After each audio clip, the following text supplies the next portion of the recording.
हजरत शहबाज कलंदर रहमतुल्लाह अलैह का वाकया उनका आस्ताना आलिया पाकिस्तान के सूबा सिंध में मौजूद है। ये वाकया है हजरत लाल शहबाज कलंदर रहमतुल्लाह अलैह और एक मदारी का, जिसे सुनकर आपका दिल खुश हो जाएगा। एक मर्तबा हजरत लाल शहबाज कलंदर रहमतुल्लाह अलैह कहीं तशरीफ ले जा रहे थे कि अचानक आपको रास्ते में एक बंदर नचाने वाला मदारी दिखा, जो के खेल तमाशे दिखाता था। हजरत लाल शहबाज कलंदर रहमतुल्लाह अलैह उसके करीब गए और आपने उससे पूछा, तुम कौन हो? तो वो कहने लगा, मैं कलंदर हूँ। उस जमाने में तमाशा दिखाने वाले को कलंदर कहते थे। हजरत लाल शहबाज कलंदर रहमतुल्लाह अलैह उसका ये जवाब सुनकर मुस्कुरा उठे और आपको मुस्कुराता देखकर उस मदारी को ये बात पसंद न आई कि आप उसकी बात सुनकर मुस्कुरा उठे हैं। वो आपसे पूछ बैठा कि आप कौन हो? तो हजरत लाल शहबाज कलंदर रहमतुल्लाह अलैह ने फरमाया, मैं भी कलंदर हूँ। वो मदारी बड़ा हैरान हुआ और वो कहने लगा, आपके पास तो ना कोई बंदर है ना कोई डुगडुगी, आप तमाशा कैसे दिखाते हैं? तो हजरत लाल शहबाज कलंदर रहमतुल्लाह अलैह ने फरमाया, पहले तुम अपना तमाशा दिखाओ, उसके बाद हम अपना तमाशा दिखाएंगे। आपका ये फरमान सुनकर उस मदारी ने अपनी डुगडुगी उठाई और डुगडुगी बजाने लगा। उसकी डुगडुगी की आवाज सुनकर बंदर नाचने लगा। उसके बाद उस मदारी ने कहा कि आप दिखाइए, आप कौन सा तमाशा दिखाते हैं? हजरत लाल शहबाज कलंदर रहमतुल्लाह अलैह ने जब उसकी ये बात सुनी तो वो दो पेड़ों के ऊपर खड़े हो गए और उस मदारी से कहा, तुम नीचे से गुजर जाओ, मगर याद रखना आगे जाकर वापस कभी मत पलटना। जब वो तमाशा दिखाने वाला मदारी आप रहमतुल्लाह अलैह के नीचे से गुजरा तो नजारा ही बदल चुका था। वो सूरज की धूप, ना वो गर्दो गुबार, सामने खूबसूरत पहाड़, सब्ज वादियां, मौसम ठंडा न गर्म। अभी वो मदारी इसी सोच में था कि उसने सामने देखा एक बहुत बड़ा लश्कर घोड़े पर सवार होकर उसकी तरफ आ रहा है। उसने लश्कर को देखकर सोचा कि आज तो जान गई।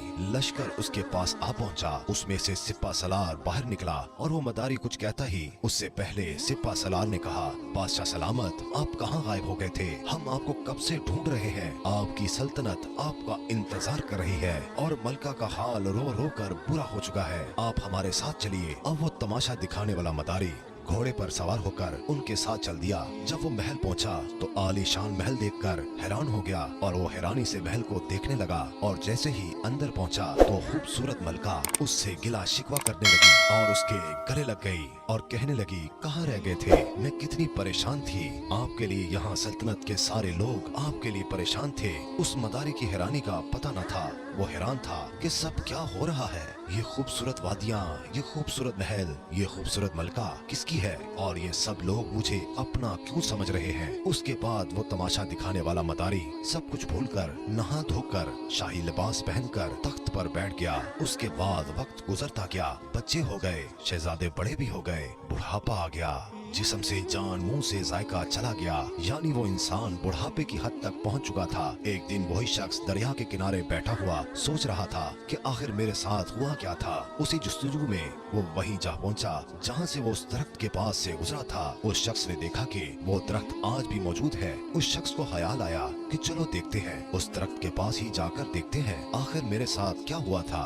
वो शख्स जैसे ही उन दरख्तों के नीचे से गुजरा तो सारा का सारा माहौल फिर बदल गया। जो गुजरा हुआ वक्त था वो फिर से बदल गया और हजरत लाल शहबाज कलंदर रहमतुल्लाह अलैह के पास पहुंच गया। उसकी हालत जो बुढ़ापे की थी वो फिर से बदल गई और वो सल्तनत, वो मलका, वो शहजादे सब पीछे छूट गए और वो वापस अपने बंदर और हजरत लाल शहबाज कलंदर रहमतुल्लाह अलैह के पास पहुंचा। उसी वक्त वही मुकाम, सामने उसका बंदर, वही डुगडुगी, वही धूप और वही गर्दो गुबार। पीछे हजरत लाल शहबाज कलंदर रहमतुल्लाह अलैह खड़े हैं। उसे ऐसे लगा कि वो कोई ख्वाब देख रहा था, लेकिन जो उसके साथ हुआ वो भी हकीकत थी। वो हैरान था कि सब क्या हो गया। उस शख्स ने जैसे ही हजरत लाल शहबाज कलंदर रहमतुल्लाह अलैह को देखा तो वो शख्स उनसे पूछने लगा, मेरी सल्तनत, मेरी मलिका, मेरे शहजादे कहाँ गए? हजरत लाल शहबाज कलंदर रहमतुल्लाह अलैह ने मुस्कुरा कर फरमाया, सब तमाशा था। एक तमाशा आपने मुझे दिखाया और एक तमाशा मैंने तुमको दिखाया।